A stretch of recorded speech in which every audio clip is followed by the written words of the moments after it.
जी हाँ, नए वेरिएंट से सावधान। आप देख रहे हैं एपीएन, मैं हूं आपके साथ प्रियंका। और हमारे इस खास कार्यक्रम में आज हम बात करेंगे कोरोना के नए वेरिएंट की। भारत में कोरोना का कहर कम होता जा रहा है, लेकिन इस बीच डराने वाली खबरें भी सामने आ रही हैं। पुणे के नेशनल इंस्टीट्यूट ऑफ वायरोलॉजी ने कोरोना वायरस की जीनोम सीक्वेंसिंग में नए वेरिएंट का पता लगाया है। मीडिया रिपोर्ट के मुताबिक ये वेरिएंट ब्रिटेन और ब्राजील से भारत आए लोगों में पाया गया है और इंस्टीट्यूट ने इसे B.1.1.28.2 नाम दिया है। और ये भारत में पाए गए डेल्टा वेरिएंट की ही तरह गंभीर है और इससे संक्रमित लोगों में कोरोना के गंभीर लक्षण दिख सकते हैं। वेरिएंट के स्टडी के बाद पाया ये भी गया है कि ये लोगों को गंभीर रूप से बीमार कर सकता है। हेल्थ एक्सपर्ट्स का कहना है कि नए वेरिएंट से संक्रमित होने पर व्यक्ति का वजन कम होने लगता है और इसके संक्रमण के तेजी से फैलने पर मरीज के फेफड़े डैमेज हो जाते हैं। वहीं वेरिएंट फेफड़ों में घाव और उनमें भारी नुकसान की भी वजह बन सकता है।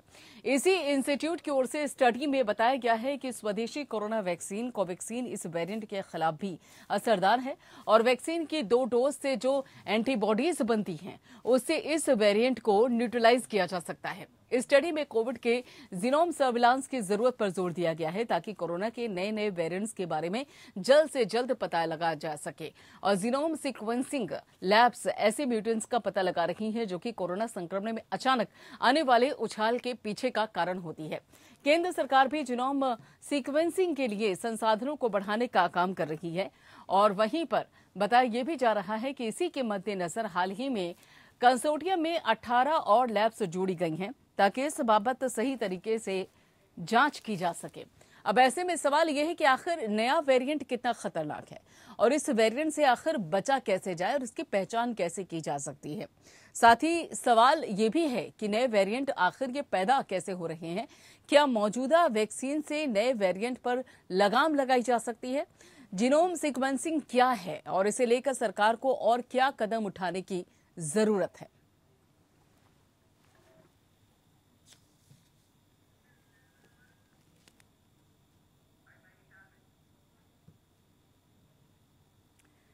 तो यहां पर अगर देखा जाए तो नया वेरिएंट काफी खतरनाक बताया जा रहा है, लेकिन साथ ही इसकी प्रभावी क्षमता कैसी है, इसके संक्रमित करने की जो क्षमता है वो किस हद तक है। बात करने के लिए हमारे खास मेहमान हमारे साथ जुड़े हुए हैं। आपको बता दें कि डॉक्टर सुनीला गर्ग हैं जो कि एडवाइजर हैं आईसीएमआर में और साथ ही डॉक्टर अंशुमान कुमार है जो कि सीनियर डॉक्टर हैं धर्मशिला कैंसर हॉस्पिटल में।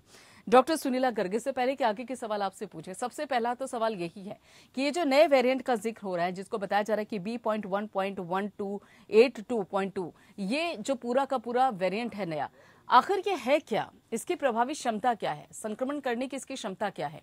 क्या समझा जाए इस वेरिएंट से?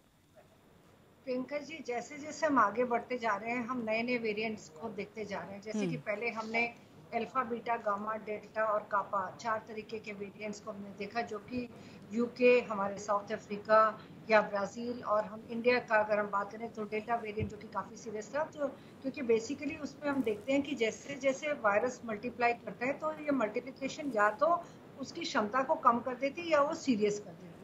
और जो ये नया वेरिएंट मिला है, जैसे कि आपने बताया कि यूके ये वाला वेरिएंट जो है 1.1.28.2 ये हमें मिला है जीनोमिक सीक्वेंसिंग के द्वारा, जो कि ट्रैवलर्स हमारे ब्राजील और यूनाइटेड किंगडम से आए हैं। और ये भी देखा गया है जीनोम सीक्वेंसिंग के दौरान में और उनके जो हमारे ट्रैवलर्स में जो लक्षण थे, एक तो कंपैरेटिवली काफ़ी इन्फेक्शियस भी है और सीरियस भी है। तो जब हम कोई नया म्यूटेंट देखते हैं तो हमारे दिमाग में पहले ये सवाल आता है कि क्या ये हम इसके लिए हमारे पास में कारगर उपाय हैं, क्या हमारे वैक्सीन्स इसको एड्रेस कर सकते हैं। तो अभी तक तो ये पाया गया है कि पर्टिकुलरली हम कोवैक्सीन को भी देखते हैं तो ये इसके अगेंस्ट में इफेक्टिव है, परंतु हमें अपने वैक्सीन्स पे ज़रूर वॉच रखना पड़ेगा और उनको नए सिरे से भी देखना पड़ेगा आफ्टर सम टाइम कि ये वेरिएंट के अगेंस्ट भी कारगर हैं कि नहीं। तो इसलिए बहुत ज़रूरी है कि लगातार हम जीनोमिक सीक्वेंसिंग करते रहे, अपने वैक्सीनेशंस की यानी कि उनकी एफिकेसी की तरफ ध्यान रखते रहे। तो ये एक इम्पॉर्टेंट मुद्दा है कि हमारा जीनोमिक कंसोर्शियम जो है लगातार हमें जीनोमिक सीक्वेंसिंग करनी पड़ेगी ताकि हम नए स्ट्रेन्स को पकड़ सकें। परंतु ये कोई ज़रूरी नहीं कि सारे वेरिएंट जो है हमारे बहुत ही घातक साबित हो या कुछ भी, क्योंकि म्यूटेशंस जब भी होती हैं, वायरस की नेचर है मल्टीप्लाई करना, तो इसमें क्या है कि कुछ मल्टीप्लिकेशन जो है बहुत हल्की उसको माइल्ड बना देती है वायरस को, और कुछ मल्टीप्लिकेशन जो है ये वायरस को सीरियस बना देती है। और 1.1.2 भी एक उसी तरीके का वायरस चल रहा है जो कि बेसिकली हमें चैलेंज थ्रो करेगा। Thank you. ठीक है, बिल्कुल। यहाँ पे डॉक्टर अंशुमान कुमार भी हमारे साथ जुड़े हुए हैं। डॉक्टर अंशुमान, अगर जिस तरह से अभी बता भी रही थी सुनीला कर कि ये जो नया वेरिएंट है, इस हिसाब से अभी और रिसर्च करने की जरूरत है, लेकिन अगर इसकी घातक क्षमता के बारे में बात की जाए, शरीर के किन हिस्सों को ज्यादा डैमेज करता है, कब ये माना जाए कि नए वेरिएंट से जो शख्स है वो इन्फेक्टेड हो गया है, क्या है इसके लक्षण? जी, सबसे पहले तो दर्शक होगा कि अभी कुछ 10 दिनों में देखा था केसेस कम हो रहे हैं, और फिर ये नई खबर आ गई कि नया वेरिएंट। डरने की जरूरत इसमें नहीं है। उसका कारण क्या है कि वायरस की एक प्राकृतिक संरचना में बदलाव करना एक इसका स्वभाव है। वायरस बदलेगा ही, संरचना बदलेगी ही। उसमें 2 तरह के वेरिएंट निकल के आते हैं। अभी तक टोटल हिंदुस्तान में 24,000 के ऊपर म्यूटेशन हो चुके हैं, लेकिन आप उसी वेरिएंट का नाम क्यों सुनते हैं कि वेरिएंट ऑफ इंटरेस्ट उसको कहते हैं, जो डॉक्टर साइंटिस्ट के लिए इंटरेस्ट की बात है, मतलब उससे शोध की जाए। और वेरिएंट ऑफ कंसर्न उसको कहते हैं जिससे पब्लिक में बीमारी में या उसके होने वाले बदलाव से कुछ दुष्प्रभाव होने की उम्मीद हो। तो वेरिएंट ऑफ कंसर्न सिर्फ आपकी पब्लिक में आ रहा है। अभी जो वेरिएंट ऑफ कंसर्न जो डिस्कस हो रहा है यूके से B1.1.28 वर्जन 2 का, इसको देखा गया जो भी इंडिया में चल रहा था डेल्टा वर्जन, डेल्टा वेरिएंट के आसपास की तरीके ही बिहेव कर रहा है। मतलब पल्मोनरी इंजरी, फेफड़े में इंजरी ज्यादा कर रहा है। रिसेप्टर वही है, H2 रिसेप्टर से इन कर रहा है। स्पाइक प्रोटीन का भी एक्सप्रेशन इसमें देखा जा रहा है। संक्रामक क्षमता तेज है इसमें, लेकिन मारक क्षमता की संभावना या पॉसिबिलिटी इंडिया में कैसा रहेगा, इसका पहले तब पता चलेगा जब इंडिया में बहुत सारे केसेस में देखा जाएगा कि सिर्फ संक्रामक क्षमता बढ़ी या मारक क्षमता भी बढ़ गई। अच्छी बात यह है कि अभी डायरियल वेरिएंट या जीआई सिम्टम्स इसमें नहीं देखा गया है। इंडिया में आता है कि नहीं आता है, इसको हमें देखने की जरूरत है। तो अभी तक सारी बातें वही रही, बचाव के सेम तरीके, वैक्सीन वही कारगर, लक्षण वही, और सिर्फ हमें संक्रामक क्षमता बढ़ी है, सिर्फ हमें मारक क्षमता के लिए इंतजार है कि अभी केसेस जब होंगे, अगर केसेस बढ़े, स्पाइक हुआ, सर्ज हुआ, तब देखा जाएगा कि आगे क्या होता है। ठीक है डॉक्टर सुनीला, अभी जिस तरह से आप कह रही थी यहाँ पे जीनोम सीक्वेंसिंग की भी बात कर रही थी कि इस बाबत भी रिसर्च होने की जरूरत है, आखिर इसे क्या समझा जाए, इसकी सही मायने में डेफिनेशन क्या है, परिभाषा क्या है? देखिए, बेसिकली जब ये अगर हम जीनोमिक सीक्वेंसिंग की बात करते हैं तो ये वायरस जब मल्टीप्लाई करते हैं, जैसे कि हमारे पास में अलग अलग इंडिविजुअल्स आते हैं, और जैसे कि हमारी गाइडलाइंस में भी कहा गया है कि हमें ट्रैवलर्स को तो स्क्रीन करना ही करना है रेगुलरली, परंतु कम्युनिटी में भी 5% कम से कम सैंपल्स को हमें स्क्रीन करना है। तो जब हम स्क्रीन करते हैं, यानी कि जो इंडिविजुअल्स कोरोना से ग्रसित हैं, तो उसमें हम देखते हैं कि किस तरीके का जो है वायरस है, ये ओरिजिनल वायरस है या वो यूके स्ट्रेन है जिसको कि हम अल्फा स्ट्रेन कह रहे हैं, या डॉक्टर साहब ने जैसे अभी बताया कि वो डेल्टा स्ट्रेन है या दूसरा स्ट्रेन हो सकता है। परंतु अब जब हम इसमें देख रहे हैं तो हमें ये पता चला है कि ये जो वेरिएंट हमें मिला है ये काफ़ी अभी तक जो है ये सीरियस सिम्टम्स तो कॉज करता है, परंतु हमारा जो कंसर्न है कि क्या हम उससे लोगों को बचा सकते हैं। तो बचाने का मतलब और सीरियस का मतलब है उसमें बेसिकली आपके सिम्टम्स ज़्यादा सीरियस है, यानी कि आपका फीवर ज़्यादा होगा, आपकी जल्दी से लंग इन्वॉल्वमेंट होगी। तो इस तरीके से, परंतु जैसे कि डॉक्टर अंशुमन ने बताया, अभी हमें इस पर बहुत और भी ऑब्जर्व करने की और ज़्यादा केसेस को देखने की ज़रूरत है कि किस तरीके की इसकी मैनिफेस्टेशंस हैं in terms of severity also. तो हमें इसको मॉनिटर करना पड़ेगा। परंतु आज भी मैं यही करूँगी कि MTV, that means masking, testing, treating और वैक्सीनेशन, ये 3 जो है हमारे महत्वपूर्ण हथियार हैं अपने आप को कोरोना से बचाने के लिए।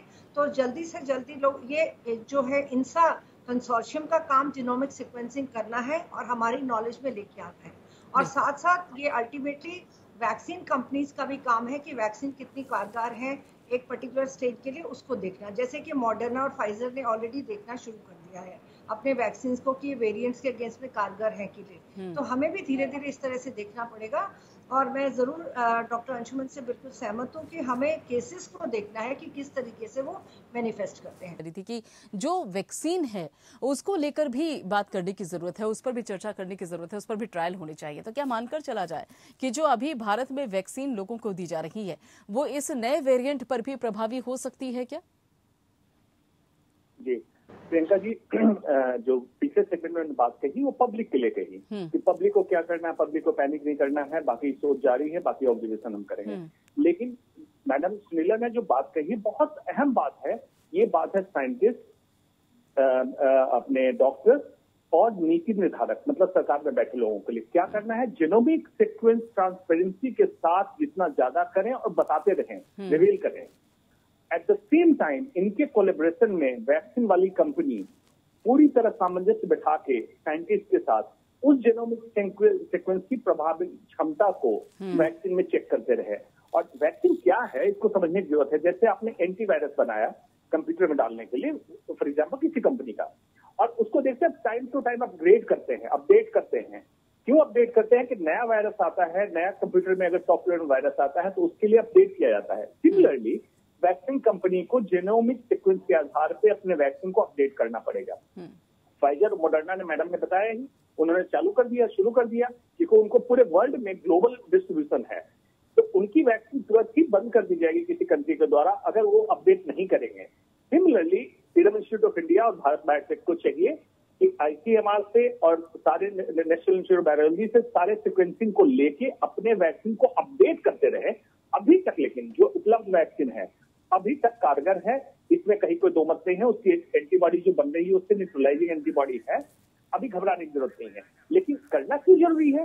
वायरस अनप्रिडिक्टेबल होता है। ये जो म्यूटेशन होता है, ये समझ लीजिए कि वायरस जब रेप्लिकेट करता है बाय मिस्टेक होता है। वायरस चाहता नहीं कि मैं ऐसा करूं, लेकिन क्योंकि कुछ पॉपुलेशन इम्यूनाइज है, कुछ वैक्सीनेटेड है, तो इम्यून एस्केप मैकेनिज्म चालू करता है। वायरस अपने को जिंदा रखने, मतलब रेप्लिकेट करने के लिए कुछ तरीके निकालता है, नए नए तरीके निकाल, उसकी में कुछ गलतियां होती है और कहीं कहीं उसके सीक्वेंस मिस हो जाते हैं। उसी मिस को आपको वैक्सीन में अपडेट करना है, इतनी ही जरूरत है। ठीक है डॉक्टर सुनीला, अगर ये मानकर चला जाए, खासतौर पे हमने देखा कि दूसरी लहर में सबसे ज्यादा प्रभावित यहाँ पे महाराष्ट्र रहा, दिल्ली भी देखने को मिला। ऐसे में ये जो नया वेरिएंट है, क्या आपको लगता है कि भारत के किन क्षेत्रों में ज्यादा खतरा वहां पर बन सकता है ये, और खासतौर पे एहतियात किस तरीके की बरती जाए? वही 2 गज की दूरी, मास्क लगाना, या सोशल डिस्टेंसिंग, हैंड सैनिटाइजेशन, या फिर ये मानकर चला कि इस नए वेरिएंट के चलते आपको दूसरी एहतियात भी बरतने की जरूरत है? नहीं, देखिए बेसिक फंडामेंटल प्रिंसिपल्स जो है, बेसिक हमारे उन्मूल जो मैं कहूँगी जो कारगर उपाय है वो वही है। डबल मास्किंग, घर से बाहर निकले तो आप डबल मास्क पहनिए, 2 गज की दूरी बनाए रखिए, और साथ ही साथ में अपना सैनिटाइजेशन करते रहिए, और साथ ही साथ में वैक्सीनेशन जरूर लगवाना है। आज की तारीख में, जैसे कि डॉक्टर साहब भी कह रहे हैं, मैं भी यही कह रही हूँ, लोगों तक ये मैसेज पहुंचना चाहिए। और ऑफिसेस भी खुल गए हैं, ये भी हमने सोचना है, ऑफिसेस खुल गए हैं, हम अनलॉक की तरफ बढ़ गए हैं करके। तो जैसे जैसे हमारे ये केसेस अब आ रहे हैं, तो जहाँ तक ये सरकार का सवाल है वो तो अपना काम कर ही रही है, और हम 18 जीनोमिक सीक्वेंसिंग लैब्स भी सरकार बढ़ा रही है करके, और 30,000 सैंपल्स की जांच हो चुकी है। और इसको बढ़ाने के लिए ही जीनोमिक सीक्वेंसिंग को, ताकि वायरस से हमारी नजर ना हटे, यानी कि सावधानी हटी और दुर्घटना घटी वाली बात है। तो हमें जरूर जो केसेस आ रहे हैं उस पर भी वॉच रखनी होगी, किस तरह की केसेस है, उनमें किस तरीके के लक्षण है, क्या साइंस और सिम्टम्स है। साइंस मतलब जो कि डॉक्टर देखता है, और सिम्टम मतलब यानी कि जो पेशेंट कंप्लेन करता है। तो इस तरीके से, जैसे कि आप कह रहे हैं कि ये, क्योंकि हमारे जो ट्रैवलर्स हैं, ये ऐसा नहीं है कि वो ट्रैवलर्स जो है केवल महाराष्ट्र में ही जाएंगे, या ट्रैवलर्स जो है, क्योंकि बाहर से स्ट्रेन आया है, यूके और ब्राजील से आया है, तो पर्टिकुलरली कुछ फ्लाइट्स हमारी दिल्ली में आएंगी या जहाँ भी आएंगी, तो हमें उन केसेस के प्रति विजिलेंट रहना पड़ेगा, जो कि ऑलरेडी हम लोग कर रहे हैं। और हमने रैंपिंग काफ़ी करी है, इसको जीनोमिक सीक्वेंसिंग को काफ़ी हद तक बढ़ाया है, परंतु अभी और हमें कई मील दूर जाना है। तो मैं ज़रूर कहूँगी कि अपना सुरक्षा का कवच जो है उसको दूर मत रखिए, और जहाँ तक मैं कहूँगी कि ढिलाई बिल्कुल नहीं होनी चाहिए, कड़ाई होनी चाहिए, और मास्क हमारी एक सोशल वैक्सीन है। बिल्कुल। डॉक्टर अंशुमान, अभी जिस तरीके से डॉक्टर सुनीलिका कह रही थी कि देखिए, एक तो आपको हैंड सैनिटाइजेशन की जरूरत है, वो बिल्कुल आप करते रहिए, मास्क, डबल मास्किंग की जरूरत है, और उसके साथ साथ 2 गज की दूरी, सोशल डिस्टेंसिंग, जो बेसिक फंडामेंट है उनको फॉलो करने की जरूरत है। लेकिन अगर वैक्सीन की बात की जाए, वैक्सीनेशन की बात की जाए, तो देखिए भारत में एक कोविशील्ड की अगर बात की जाए तो उसमें दूसरी डोज के बीच में जो गैप है वो कम से कम 12 से लेकर 16 हफ्ते के बीच में बताया गया है। यूके की बात की जाए तो वहां पर जो नया वेरिएंट है उसको लेकर बताया जा रहा है कि जो वैक्सीनेशन के बीच का जो गैप है उसको 8 वीक कर दिया गया है, यानी कि 8 हफ्ते का कर दिया गया है। तो ये जो गैप है, इसको लेकर तो कहीं समस्या नहीं होगी, खासतौर पर अगर भारत की बात की जाए तो? प्रियंका जी, इसको बहुत साइंटिफिकली समझना है। फर्स्ट जो देते हैं वैक्सीन की, उसको हम कहते हैं इंडक्शन डोज। मतलब आपके इम्यून सिस्टम को हमने चैलेंज दिया, इंड्यूस किया, एंटीबॉडी बनना चालू हो गया। सेकंड कहते हैं बूस्टर डोज। टेलीविजन के उस एरा में जब हम लोग बच्चे थे तो बूस्टर लगाया जाता था एंटीना में, इसको सिग्नल को एम्पलीफाई करने के लिए। सिमिलरली वैक्सीन में बूस्टर का मतलब ये हुआ कि आपकी एंटीबॉडी जो बनना शुरू हुई इम्यून सिस्टम को बूस्ट करने के लिए। अब ये बूस्टर पहले निर्धारित हुआ कोविशील्ड का 4 हफ्ते में। 4 हफ्ते क्यों देखा गया? 3 हफ्ते पे पीक पे जाता है और उसका डिक्लाइन होना चालू कर, ये नेचुरल तरीका होता है। लेकिन जब देखा गया यूके में कुछ लोगों ने मिस कर दिया, 4 हफ्ते पर उन्होंने वैक्सीन नहीं लिया, तो देखा तो उनमें एंटीबॉडी का टाइटल ज्यादा बढ़ा। तो फिर यूके ने पहले रिवाइज किया, 6 to 8 किया, फिर 8 to 12 किया। फिर जब देख लिया कि नए जो स्ट्रेन आए हैं वो बहुत तेजी से मल्टीप्लाई कर रहे हैं, वैक्सीन इफेक्टिव नहीं है, तो उन्होंने इसको कम कर लिया। मतलब ये एवरी टाइम डायनेमिक प्रोसेस है, क्योंकि वायरल इन्फेक्शन एक डायनेमिक प्रोसेस होता है, तो हमारा नीति निर्धारण भी उसमें डायनेमिक होना चाहिए। अब इंडिया में उसी को फॉलो करते हमने 12 हफ्ते किया। अगर लगता है ये जो न्यू वेरिएंट अभी आया है जिसकी आज हम चर्चा कर रहे हैं, इसमें इन्फेक्शन बहुत तेजी से फैल रहा है, तो हमें फिर से वापस इसकी डोज ड्यूरेशन को कम करना पड़ेगा। हो सकता है 6 to 8 वीक से आ जाए, लेकिन 4 वीक्स अभी रिकमेंडेड तो नहीं बता रहे हैं, नहीं करना है। तो ये टोटली डायनेमिक है और इसमें साइंटिस्ट पूरे टाइम लगे रहते हैं, संस्था हमारी आईसीएमआर लगी रहती है, पूरे टाइम इसको स्कैनिंग में रखती है और जैसे जो गाइडलाइन बनाती है हम लोगों को एज सिटीजन, और मैं कहना चाहूंगा जो विपक्षी पार्टी इन सबके लोग करते हैं इस राजनीति, उनको बंद कर देना चाहिए। ये डॉक्टरों को हैंडल करने दें, कुछ दिनों के लिए शांत रहें, तो इन चीजों पे बकवास की चर्चा ना करें तो बेहतर है, पब्लिक गुमराह हो जाती है। हम लोग आके गाइडलाइन के हिसाब से सब लोग बता रहे हैं, आप लोग एक्सपर्ट के माध्यम से इन्फॉर्मेशन दे रहे हैं, उसी को फॉलो करें। बकवास की व्हाट्सएप यूनिवर्सिटी की चीजों को ना मानें। यानी कि देखा जाए तो सियासत कम होनी चाहिए, काम ज्यादा होना चाहिए। डॉक्टर सुनीला, ये जो नया वेरिएंट है यानी कि B.1.1.2A2.2, ये जो नया वेरिएंट है, खासतौर पे एक तरफ जब तीसरी लहर की भी संभावना जताई जा रही है और ये कहा जा रहा है कि बच्चों के लिए खतरनाक हो सकती है, तो क्या तीसरी लहर के पीछे ये जो नया वेरिएंट है ये एक बड़ा फैक्टर हो सकता है? क्या बच्चों के लिए कितना खतरनाक हो सकता है ये? प्रियंका जी, ये मैं हमेशा से कहते रही हूँ कि आज अगर मेरे घर में आग लगी हुई है तो आज मैं उसको बुझाऊं, यानी कि आज मुझे आपके नंबर ऑफ केसेस जरूर कम आए हैं, परंतु वायरस हमारे बीच में है, तो हमें आज की स्थिति को पूरे एग्जैक्टली कंट्रोल करना पड़ेगा। यानी कि हम तीनों चीज़ों का प्रयोग तो हम कर ही रहे हैं, साथ साथ हमने चेन ऑफ ट्रांसमिशन को भी रोका है करके, क्योंकि कई जगह हमारे लॉकडाउन्स भी लगे हैं, हालांकि वो कंप्लीट 100% कहीं पे भी नहीं थे, परंतु हमने 75% एक कोशिश करी कि हमारा लॉकडाउन रहे, तो जिससे हमारा सिस्टम्स पे हमारा जो लोड था वो कम हुआ है, इस वजह से हमारे केसेस भी कम हुए। परंतु मैं आपके चैनल के माध्यम से ज़रूर कहना चाहूँगी कि आज भी मैंने थाने मुंबई मार्केट की जो तस्वीर देखी, या हमने आप बाकी मार्केट्स भी देख लीजिए, आज भी उतना ही रश है, तो हमें बहुत ज़्यादा सावधान रहने की ज़रूरत है। और इस पे जो हमारे वेरिएंट्स हैं उन पे भी ज़रूर, क्योंकि नेचुरली वायरस जैसे डॉक्टर साहब ने बताया कि वो हमेशा एक जो भी चीज़ लाइव होती है उसकी प्रकृति होती है कि वो अपने आप को जिंदा रखता है, तो इसलिए वो मल्टीप्लाई करता है और उसके लिए वो एक ससेप्टेबल होस्ट यानी कि ह्यूमन बीइंग को ढूंढता है।